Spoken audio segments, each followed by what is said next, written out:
സുഹൃത്തുക്കളെ എല്ലാവർക്കും നമ്മുടെ പുതിയൊരു വീഡിയോയിലേക്ക് സ്വാഗതം. ഇന്നത്തെ വീഡിയോ നമുക്കറിയാം, നമ്മുടെ വെഞ്ഞാറമൂട് കൂട്ടക്കൊലപാതകം, അതിലെ മുഖ്യ പ്രതി 5 പേരെ, ഒരു വീട്ടിലെ 5 പേരെ, തന്റെ ഉറ്റവരായ 5 പേരെ കൊലപ്പെടുത്തിയ പ്രതിയായ അഫാൻ ഇത്രയും ദിവസം സ്റ്റേഷനിലുണ്ടായിരുന്നു. ആ സമയത്ത് അഫാനെ ഇന്നലെ തെളിവെടുപ്പിനായിട്ട് കൊണ്ടുവന്ന സമയത്ത് അഫാൻ അതിന് മുൻപ് തന്നെ അതിന് പോവാതിരിക്കാൻ വേണ്ടിയിട്ടുള്ള അടവായിരിക്കണം, ബാത്റൂമിൽ നിന്ന് താഴേക്കെടുത്ത് ചാടി ഇഞ്ചുറി ആയി എന്നുള്ള രീതിയിലൊക്കെ അഭിനയമായിരുന്നു. പക്ഷെ അഭിനയമൊന്നും പോലീസുകാർ കൈക്കൊണ്ടില്ല. പോലീസുകാർ അവനെ കൊണ്ട് നേരെ തെളിവെടുപ്പിന് പോവുകയും ചെയ്തു. അപ്പം അഫാൻ ചെയ്തതെന്ന് പറഞ്ഞാൽ, അഫാന്റെ ഉള്ളിൽ ഇതാണ്, അതായത് ഉറ്റവരാരും ഇല്ല, അവരിനി ഇല്ലെങ്കിൽ എനിക്കിനി അവിടെ ജീവിക്കാൻ പറ്റില്ല, എനിക്ക് ജീവിക്കേണ്ട എന്നൊക്കെ പറഞ്ഞിട്ടാണ് ഈ പറയുന്ന മറ്റേ മോൻ ഇത് ചെയ്തതെന്നാണ് പറഞ്ഞത്. അപ്പം പോലീസുകാർ എടുത്ത് വെച്ചിട്ട് ഇവൻ വേറൊരു കാര്യം കൂടി ചോദിച്ചു എന്നാണ് അറിയാൻ സാധിച്ചത്. അതായത് ചോറ് കൊടുത്ത സമയത്ത് മീൻകറി ഒന്നുമില്ല സാറേ എന്നൊക്കെ ചോദിക്കുകയുണ്ടായത്. മീൻകറി ഒന്നുമില്ല സാറേ എന്ന് ചോദിച്ചതിന്റെ ഫലമായിട്ടായിരിക്കും ചിലപ്പോൾ താഴെ ചാടി എന്നുള്ള രീതിയിൽ വരുത്തിയിരിക്കുന്നത് എന്ന് എനിക്ക് തോന്നുന്നത്. അങ്ങനെയാണെങ്കിൽ അത്രയും നല്ലത്. കാരണം ഇവന് ഇപ്പം മരിക്കണമെന്ന് തോന്നിയാലും പോലീസുകാരെ നിങ്ങൾ മരിക്കാൻ സമ്മതിക്കരുത്. കാരണം ഇവൻ ഇങ്ങനെ മരിച്ചു പോയാൽ പോരാ.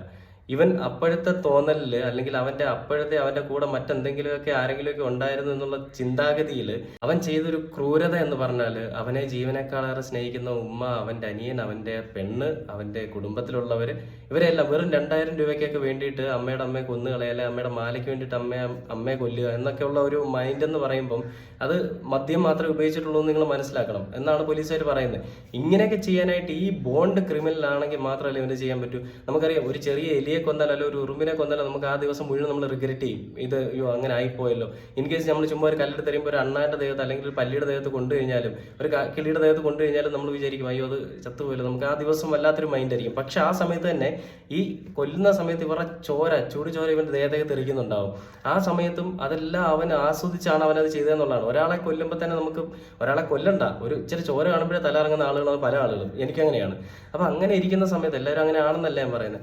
അങ്ങനെ ഉള്ളപ്പോൾ പോലും ഒരാളെ കൊന്നപ്പോൾ ഈ ഭയാനകമായ അവസ്ഥ കണ്ടിട്ട് അത് ആസ്വദിച്ചുകൊണ്ട് അടുത്ത ആളിനെ കൊല്ലുക, അവരുടെ വേദന കണ്ടിട്ട് അതിൽ ആനന്ദം കണ്ടെത്തുക എന്നൊക്കെ പറയുമ്പോൾ അത് സൈക്കോപാത്തിനല്ലേ, ഒരു പക്ക സൈക്കോ ക്രിമിനൽ അല്ലേ, ബോണ്ട് ക്രിമിനൽ എന്നൊക്കെ ഇവനെ വേണേൽ വിളിക്കാൻ പറ്റും. പ്ലാൻഡ് മർഡർ കൂടിയാണ്. അപ്പൊ അങ്ങനെ ഇരിക്കെ ഇവൻ ഈ പറയുന്ന നമ്മുടെ ബാത്റൂമിന്റെ ടെറസിൽ നിന്ന് ചാടി, അതുകൊണ്ട് വയ്യാതായി ആശുപത്രിയിലേക്ക് കൊണ്ടുപോകും, തെളിവെടുപ്പിന് വരാൻ വയ്യ എന്നുള്ള രീതി, കാല് വയ്യ എന്നുള്ള രീതി അഭിനയിക്കുകയൊക്കെ ചെയ്തു. ആ വീഡിയോ നമുക്ക് ആദ്യം കണ്ടുനോക്കാം.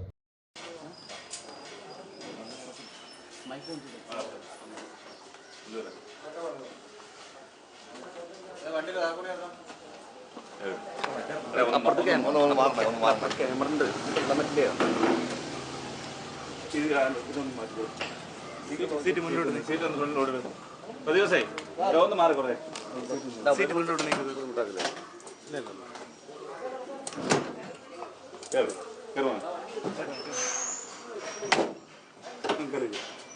ചവിട്ടി കയറി വെച്ചിട്ട് ഒന്ന് മാറാം. തിരുവനന്തപുരം വെഞ്ഞാറമൂട് കൂട്ടക്കൊലക്കേസിലെ പ്രതി അഫാന് പോലീസ് കസ്റ്റഡിയിലിരിക്കെ ദേഹാസ്വാസ്ഥ്യം. ഇതേ തുടർന്ന് അഫാനെ ആശുപത്രിയിൽ പ്രവേശിപ്പിച്ചിരിക്കുകയാണ്. അതിനിടെ പ്രതി ചോദ്യം ചെയ്യലിനോട് സഹകരിക്കുന്നില്ലെന്ന് പോലീസ് പറഞ്ഞു. പ്രതിയായ അഫാനെ തെളിവെടുപ്പിനായിട്ട് പാങ്ങോടേക്ക് കൊണ്ടുപോകുന്ന ആ ദൃശ്യം കൂടി നമുക്ക് കണ്ടാക്കും. പോലീസ് സ്റ്റേഷനിൽ നിന്ന് ആശുപത്രിയിലേക്ക് കൊണ്ടുപോയിട്ട് വന്നതാണ്. അതിനുശേഷം പോലീസ് സ്റ്റേഷനിൽ നിന്ന് നമ്മുടെ പാങ്ങോടേക്ക് കൊണ്ടുപോകുന്ന ഒരു ദൃശ്യം കൂടിയാണ്.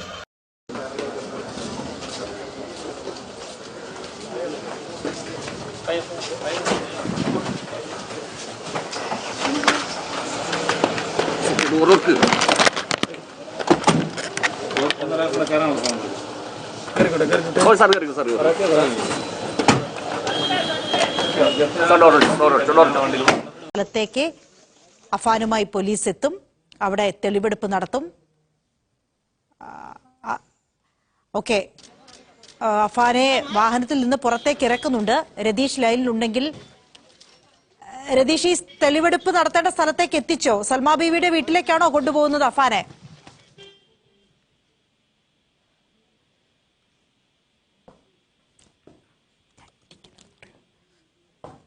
ഓക്കെ, അഫാനെ തെളിവെടുപ്പിന് വേണ്ടി എത്തിച്ചിരിക്കുകയാണ്. സൽമാ ബീവിയുടെ വീട്ടിലേക്ക് അഫാനെ തെളിവെടുപ്പിന് വേണ്ടി എത്തിച്ചു.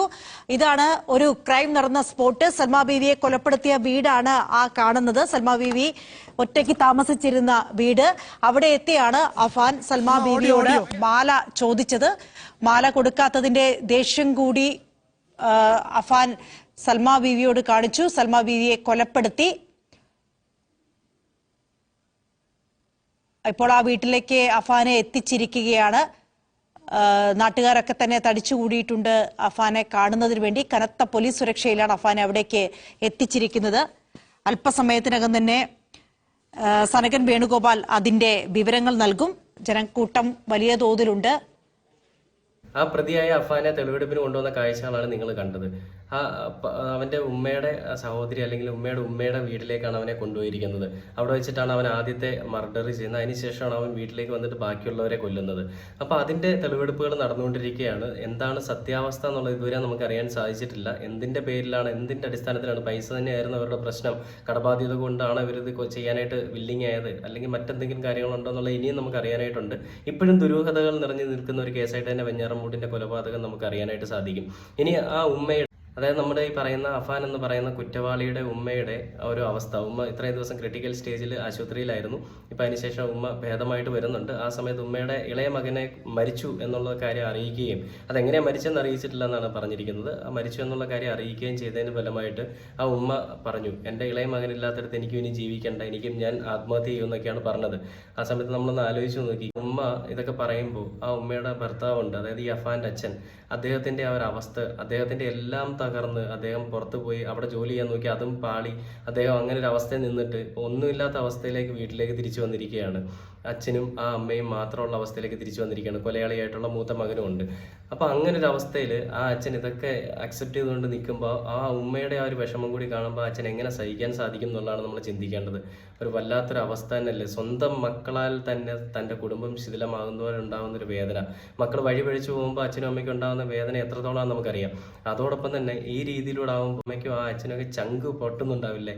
അവരുടെ എല്ലാമായിരുന്ന എല്ലാം നശിപ്പിച്ച ഒരു മകൻ്റെ കാര്യം ഓർത്തിട്ട് ഒന്നും ചെയ്യാൻ പറ്റാത്ത നിസ്സഹായനായിട്ട് നോക്കി നിൽക്കാനേ ആ അച്ഛനെ കൊണ്ട് സാധിക്കുകയുള്ളൂ. അത്രയും വിഷമകരമായിട്ടൊരു അവസ്ഥയാണ്. അപ്പോൾ നമുക്ക് ആ ഉമ്മയുടെ ആ ഒരു വാർത്ത കൂടി ഒന്ന് കണ്ടുപോകാം. താനും ആത്മഹത്യ ചെയ്യുമെന്ന് വെഞ്ഞാറമൂട് കൂട്ടക്കൊലയിൽ നിന്ന് രക്ഷപ്പെട്ട ഷെമി താൻ ഇളയ മകന്റെ കൂടെ പോകും എന്ന് ഷെമി പറഞ്ഞതായി ബന്ധുക്കൾ പറയുന്നു. ഇളയ മകൻ കൊല്ലപ്പെട്ടതറിഞ്ഞ ഇന്നലെ മുതൽ ഷെമിയുടെ ആരോഗ്യനില വഷളായി. അതിനിടെ കേസിലെ പ്രതി അഫാന് പോലീസ് കസ്റ്റഡിയിലേക്ക് ദേഹാസ്വാസ്ഥ്യമുണ്ടായി. ചോദ്യം ചെയ്യലിന് അഫാൻ സഹകരിക്കുന്നില്ല എന്നാണ് പോലീസ് പറയുന്നത്. മുഹമ്മദ് ആഷിഖ് വിശദാംശങ്ങൾ നൽകും. ആഷിഖ്, വലിയ അസ്വസ്ഥതയും ഒപ്പം വലിയ വൈകാരികവുമായ പ്രതികരണമാണ് ഉമ്മയുടെ ഭാഗത്തു നിന്നുണ്ടാകുന്നത്. ഒരു 4-5 ദിവസം കഴിഞ്ഞാണ് ഇളയ മകൻ അഫ്സാൻ. ആ ഉമ്മയുടെ ഒരു അവസ്ഥ, ആ ഉമ്മ ഇതിനെപ്പറ്റി അറിഞ്ഞ സമയത്തുള്ള അവസ്ഥ, എല്ലാ കാര്യങ്ങളും ഉമ്മയുടെ അറിഞ്ഞിട്ടില്ല. ഇപ്പോഴും എല്ലാം അറിഞ്ഞു കഴിഞ്ഞാൽ ആ പാവം ചങ്ക് പിടയും. കാരണം ആ ഉമ്മയുടെ എല്ലാമായിരുന്ന, അല്ലെങ്കിൽ ആ ഉമ്മ സ്വന്തം മക്കള് കാരണം, അല്ലെങ്കിൽ സ്വന്തം മോൻ കാരണം മക്കൾ മരിക്കുക, അതോടൊപ്പം തന്നെ ആ ഉമ്മയുടെ കുടുംബത്തെ ഇല്ലാതാക്കുക എന്നൊക്കെയുള്ളൊരു പ്രവൃത്തി ഇവൻ ഇത് ചെയ്തത് എന്തിന്റെ പേരിലാണെന്നുള്ളത് ആ ഉമ്മയ്ക്ക് മാത്രമേ ഇനി അറിയാൻ സാധിക്കുകയുള്ളൂ. ഒരു പക്ഷേ ഉമ്മയ്ക്കും അറിയണമെന്നില്ല. ഇനി ഉണ്ടെന്നുണ്ടെങ്കിലും ഉമ്മ അതിനെപ്പറ്റി ചിന്തിക്കാനായിട്ട് ശ്രമിക്കരുത്. അല്ലെങ്കിൽ ചിന്തിച്ചു കഴിഞ്ഞാൽ ഉമ്മയ്ക്ക് എന്തെങ്കിലും വയ്യാഴികയായി പോവും. ഒരു കാരണവശാലും ഒന്നും ഉണ്ടാകാതിരിക്കട്ടെ എന്ന് നമുക്ക് പ്രാർത്ഥിക്കാം. എന്തായിരുന്നു സത്യാവസ്ഥ എന്നുള്ളത് നമ്മൾ എന്തായാലും അറിയണം. അതറിയാൻ വേണ്ടിയിട്ട് കേരളത്തിലെ ജനങ്ങൾ കാത്തിരിക്കുകയാണ്. തെളിവെടുപ്പ് നടന്നുകൊണ്ടിരിക്കുകയാണ്. ഒരു ഭാവവ്യത്യാസം ഇല്ലാതെ ഈ പറയുന്ന അഫാൻ എന്ന് പറയുന്നവൻ നല്ല രീതിയിൽ തന്നെ പോലീസുകാരായിട്ട് ഇടപെട്ടൊക്കെ ചെയ്യുന്നുണ്ടെന്നൊക്കെയാണ് അറിയാൻ സാധിച്ചിരിക്കുന്നത്. ഇത്രയും നമ്മൾ കാണുമ്പോഴും അഫാൻ ഇപ്പം നന്നായിട്ടുണ്ട്. ഇവിടുന്ന് പോയതിനേക്കാളും നല്ല രീതിയിൽ നന്നായിട്ടുണ്ട്.